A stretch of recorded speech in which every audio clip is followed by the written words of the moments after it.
Historically, the venture business has been a very opaque business. And if you talk to most first-time entrepreneurs, it's very hard for them to figure out what different investors do, what's their mindset, and what are the idiosyncrasies of different funds. The good news is this is changing a lot. I think in the last 5 years, the business has been forced to be much more transparent than it's ever been. And I think the culture of the modern world, between social media, between people talking, between blogging, is that entrepreneurs more so than ever are talking about their experiences in the past. And I think that's generally a really good thing for the entrepreneurs.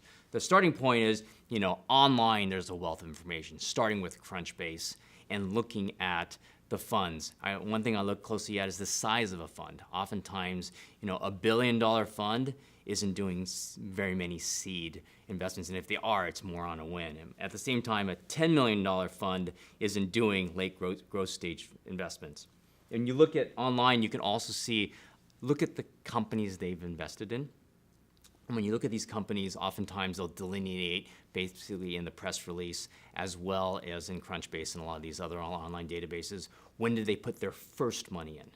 I would disregard the rest, but look at the first time they put their check in and what round that is. And by that, you can kind of infer, do they do mostly Series A rounds? Do they do mostly growth round? Or do they do mostly seed? I think those are still kind of the three buckets. Do they like to take a lot of risk early on? Do they like to invest at that A round? Or do they like to pile on once it becomes obvious? And on top of that, it's pretty easy to talk to an entrepreneur that has been through this. Maybe it's their second time around or that's plugged in. And they should be able to categorize your list of VCs that you're talking to and what stage they do.